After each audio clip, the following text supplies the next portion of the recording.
Hello there, I'm Eric Renault and this is a video for tipsquirrel.com. It's the free website for all things Photoshop, Lightroom and anything else we find interesting. Recently I was asked to mock up a fake magazine cover and I used several techniques and I thought it might be fun to share some of them with you here.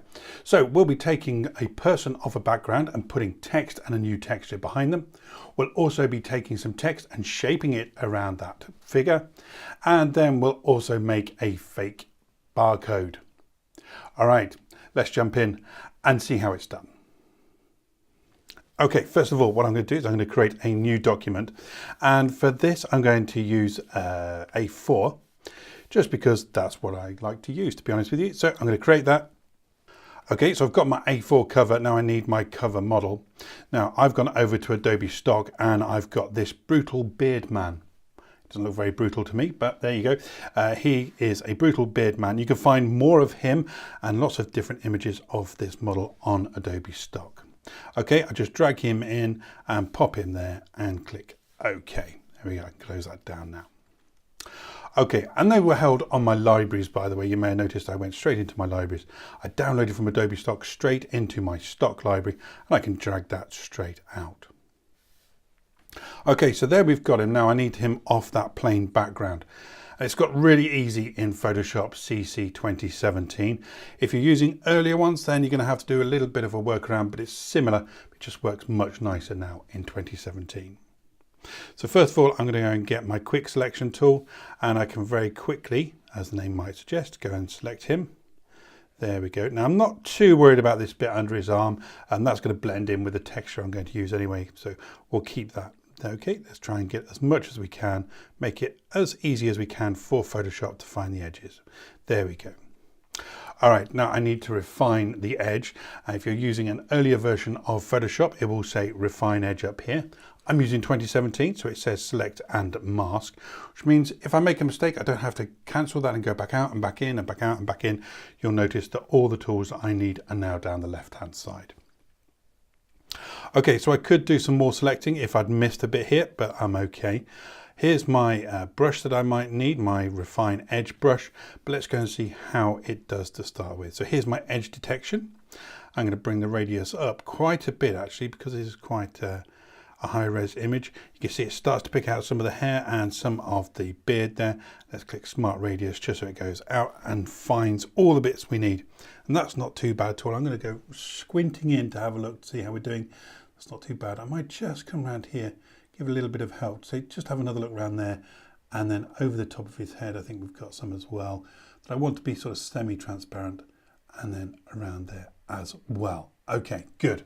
All right, so now I've got in there, I can have a look with my transparency just how well we're doing, and that's not too bad at all. All right, I think I'm happy with that. My output, I'm going to output to a new layer with a layer mask. That's just out of habit, to be honest with you, and click OK. So I've got my preserved image from the cloud there, which is all nice and safe, and then I've got my other image. Now, because it's saved on my Creative Cloud, there's no real worries of me destroying it. Like I said, it's more out of habit than anything else that I create a new layer. Okay, so I've got that. Now I've noticed here there's a bit of black in there, and that's because of his shirt. So it's quite easy to solve. I'm going to go and get a brush, a nice easy brush. Let's go and get a nice round brush. And then I can just paint that in with white and paint his shirt back in. There we go. There we are, easy. All right, I've got a little bit down here which I don't like, so I'm going to press X and then just come along and maybe just see if I can't get a little bit of that away. There we go. And I'm going to paint a little back in with the X just to make it a little bit better. There we go. All right, let's say we're going to put another texture behind there, so it's not going to notice too much. Talking of which, let's go and get that texture. So I'm going to go back to my libraries, because in my libraries from Adobe Stock, once again, I'm going to go to my texture library. You can see I've got all kinds of things here. They're sort of the ones that I like to use more than any others. They blend in well with bits and bobs. So this is the one I like, texture antique something, chest. There we go. Let's take that and pop it on. I'm going to rotate that. If I hold down the shift key, it constrains the proportions, so it constrains the rotation to 45 degrees. And then I can just bring that out and click the tick. Now I need that underneath my man here, so click and drag, and there we go, we're on. So he's already looking quite good on that background. Let's put the text on the back. So I'm going to click on the text, and the font that I want to use, I think maybe something like this one. There we go. Let's try that. Click down, and I'm going to type out bread. I chose bread because it's an anagram of beard, and then worked from there, to be honest with you. Okay, I've selected all, and I'm going to make this nice and big, just like that. Okay, let's go from the middle and then reposition, because then if I click and I drag, you can see it actually sizes from the middle, and that makes things a little bit easier. Okay, if I come outside the text, you can see I get that move tool. If I go just a little bit further, it disappears. So to be honest with you, when 2017 came out, I thought that that little technique had disappeared because it's much thinner than it used to be. Used to be able to go right out, but thanks to Dave Cross, he told me about the sweet spot there. So let's go and do that. There we go. And then let's click the tick. Okay. I think that may be actually a little bit too big now. So I'm going to come in and just drag that down a bit. There we go, a little bit, and click the tick.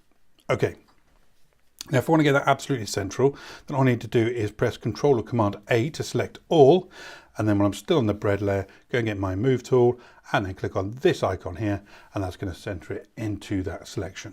Control D, Command D to deselect. All right, I also need to change the color of that, so let's double click and then change the color. I'm going to choose one of the colors off of my background, maybe go a little bit darker even. There we go. And then I'm going to change the blend mode here. Let's try overlay. Okay, there we go. That looks good. Overlay looks nice. All right, now I'm thinking that maybe you can't see all the text, so I need to change my model here, the size of him. So let's click on that. Control or Command T. And I'm going to hold down the Shift key just to constrain it, and then bring it down a little bit. There we go. And then move him into the middle. And I knew I was in the middle because I had that smart guide there. Click the tick. Bosh. Okay, what I want to do now is add some text. I want the text to follow the outline of his head, not exactly, but have a little bit of a contour, just so it gives it a bit of a shape. Now what I need to do then is to make a shape with that contour. So if I go and get the pen tool, and I'm going to click down and then click and drag down here just to make a curve, Alt and drag. So as I go in a straight line back, and then click to finish it off. There we go, I've got my shape. Now if I wasn't happy with that shape, I can come along and get the direct selection tool, and I can come and get one of these points and just move those around to my heart's content, just to get it the shape that I want it to be. All right, I won't waste time doing that. I understand that you're watching this. All right, so let's go and get the text tool. Now I've had some issues with this. I don't know if it's going to happen here. It just seems to happen. If I come in here, now you can see that I get this icon with a dotted circle around it, meaning that now if I click down and start typing, I'm going to be typing within that path. Now sometimes that doesn't work. Sometimes I have to take the path down a bit or move it around and then come back to it. So it's a bit dodgy from time to time, but you can see here that it's going to work fine, so that's good. I'm going to click down and I'm going to change straight away my text size to maybe 20 points. There we go.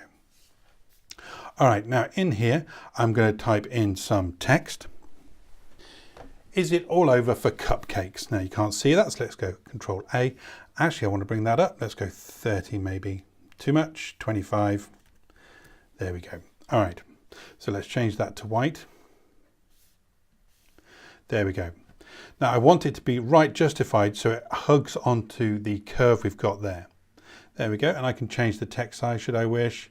I can also go over to my character panel here, and I can change this from auto and make it anything I like. Again, I'm going to use a scrubby slider though, and maybe just try it like this. There we go. So 20 points, that's looking nice, but I can also bring it up to 24, 26. There we go. But let's go auto for now. Just let, oh, actually, no, I don't like that. Let's come bring it down. There we go, to 20 points, let's see. There we go. All right, so now I want to have some text underneath that. So I'm going to press enter, whoop, go to the end and press enter. And now I can type in some text that goes underneath that as well. So again, I shall speed this up. Okay, so here I've put, has the Humble Cupcake had its heyday, a special report inside. And again, it's followed that curve around, looks quite nice, but it is a bit squished, but that's okay. I can go back and get that direct selection tool. And again, I can come in here and I can change this to how I want it to be. So I might even want to change the curve a little bit, maybe bring that one over. There we go. And now everything looks the way that I would like it to. There we go. Let's go and click off the path just so we can see what's going on. And that's much better, it looks much nicer. Okay, I might want to move that around. Again, I might have to worry about the curvature there, but actually that's not looking too bad. Okay, I'm going to do exactly the same on the other side. I'm going to click and drag, Alt, click. Oops. And I can add some text into there as well. Let's see if it's going to play ball with me. Yes, it is. There we go. And I'm going to add some text in there too. Okay, so there we go. I've got some more text in, but this time it doesn't all fit inside my text box. It says follow our definitive guide underneath that. So I need to go and get the direct selection. Let's take those two and I can move those down as a job lot. There we go. Now this time, of course, I want the text to be flowing to the left hand side, so I can click on there. There we go. And maybe even take out these as well. Let's take out this one a little bit further and this one a little bit further. I think we've got two in there though, haven't we? There we go. We can move those out. Okay, good. All right, again, I want to move that down just a little bit so it matches up. There we go. Nice.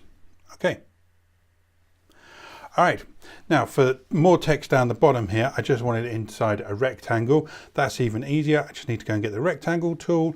I'm going to change this to path and then just click and drag out the path I want, and I can add the text in there. Just an aside, you may notice that for the title, I've been using all caps, and then for the text itself, I've been going into uncapped text. Okay, I'm going to add some text into here. So there we go. I've done 2 blocks of text. Now these two I really want to be center justified. So there we go. Let's do that. Let's go for is bread making hip again.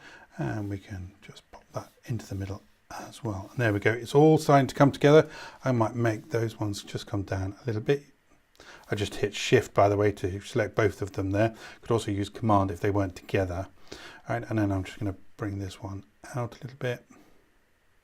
There we go, and I'm using my smart guides there just to see where everything's sort of matching up. There we go. Good. Quite happy with that. Now I want a big one down the bottom, so let's move these up just a little bit for now. Let's see how we're doing. And this time I'm just going to add some text. Okay, there we go.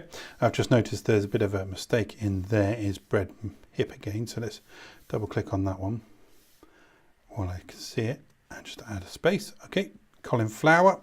It doesn't exist, by the way. Probably guessed that I was not very serious about this. All right, so let's bring that run right into the middle. And I want to go in there, and this time I'm going to do this just by eyeballing it. Bring it nice and high. Because it's center justified, it's going from the middle again. So we can bring that up. There we go. And then the underlying text as well, I want to bring up just to match the width of there, the cauliflower. But this is way too squashed in now, of course. So let's go back into our character panel and we can just widen the lead in just a little bit. There we go. All right, I'm going to select all and then just pop that one into the middle. There we go. Good. Control D to deselect. So everything now is in place. I'm quite happy with the way this is looking. A couple more bits to do though. So let's add a barcode. So to do a barcode, let's go to File and New. Doesn't matter really what size it is, but I'm used to using A4, so I'm going to do that. Create. And what I'm going to do is I'm going to draw a box. So a rectangle, shape in black. And I'm going to sort of make it in the proportions of a barcode, something like that. There we go.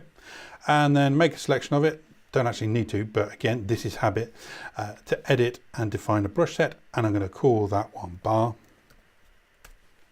As soon as I do that, it's added to the brush set, and it also becomes my brush. So let's create a new layer, and there's my brush. Okay, Control Z that, and get rid of the rectangle. I'm going to go into my brush here, and then in the brush tip presets, get the space nut. Here we go.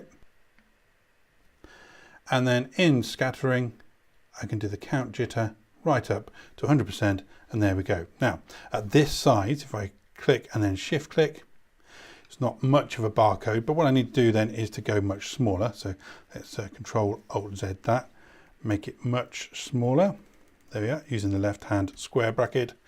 And I'm going to need a ruler, I think, here, just to make sure that I'm making this nice and straight. I'm going to zoom in, and I'm going to click on that ruler. Can't find it now, so let's put another one in. There we go. So on the ruler there, and then I'm going to come across and then shift and click. I hope I've got the same ruler, and click down, and there we go. We've got this whole massive Control 0, by the way, we'll put it back on. Let's get rid of those guides. Got this whole mass of barcodes, and I can choose what looks the most, I'm going to say, believable. It's not meant to be believable, it's just a representation, of course. So I'm just going to click down on my selection tool here, and then go and select part of this, so something along those lines will do me fine. I'm going to Control or Command C to copy, and then come back over, zoom right in, Control or Command V to paste. Let's put a white box around that, in white. Draw a box around it. It needs to go lower than the bars themselves, and underneath, of course. There we go, because what we need to do then is to put some numbers in here. And you notice it's trying to put that inside the box, which is fine, but I don't really want to in this case because I want to use them separately. Gill Sans works well, I think, here. So I'm just going to, outside of the box, just type in some numbers. 1 space 4 space 8 space 2 3 5 5 9 1 1. Just because it is. Select all of those, make them black. There we go. Change the size. Move them in. There we go. Maybe change the size a little bit more. Move them around a bit. And I might even add some more figures. I don't know how many figures should be in a barcode, but hey, it's my project. I can do what I like. There we go. Move that into place. That wasn't a bad guess, but we'll just get rid of the 1 and the 9 maybe. There we go. All right. Let's make this rectangle a bit smaller. I can actually Control or Command T to transform this and just transform it up a little bit. There we go. Click the tick. Let's click on the rectangle, shift click on layer 1 there, and then press Control or Command E, and that's going to pop them all into the one layer, which I can then take and put wherever I want. Somewhere down there is going to look good. Let's zoom in a little bit, because I think I might be off the page. I am a little bit. That's okay, because I can take Colin Flower and move him up a little bit. I'm going to use Shift and my up arrows just to incrementally knock it up. And I'm going to take T2 and Is Bread Making Hip again and move them up again. There we go. All right, looking good, looking like a magazine cover. Now I want to add a little bit to the bread here. So I'm going to go into bread and into the layer styles and maybe add a inner shadow perhaps. Let's find inner shadow, add a little bit of an inner shadow. Don't want to go too far here. Don't want to make it look too bad, but there we go. Just give it a little bit of depth. Nice. Okay, now finally what I want to do is add a little bit of shading to the left hand side, just look like it's rolled just a little bit or maybe catching a little bit of light. This is of course optional.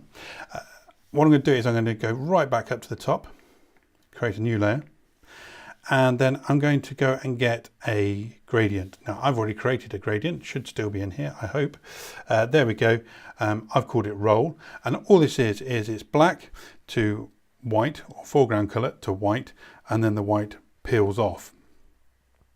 I'm going to change my colors to the default color so it is black to white. And all I need to do then is click and drag. I'm going to hold shift, and then depending on how far this goes is how far your roll is. There you go, you can see that it comes out rather nicely, and I can reduce the opacity of that if I go to my move tool and press 3 for 30%, 4 for 40, 5 for 50, just to give it that little bit of a shine. Now because this gradient goes into completely see-through, it's completely transparent, you can add to it. So in fact I can take that same gradient and I can add that to the corner perhaps, just to make it look like it's folded over just a little bit, give a little bit of a shine there as well. If it went into white or it went into another colour, I wouldn't be able to do that, it would be replacing it completely. So there we go. I've made a mock-up of a magazine cover. I hope that's been helpful. It's not always about what you do, it's about how you get there. So I've hopefully given you a few techniques you didn't know, or a little bit of a tip for you. I'm Eric Ranno. Thank you very much for joining me here for this video for tipsquirrel.com. I'll see you again very soon. Bye-bye for now.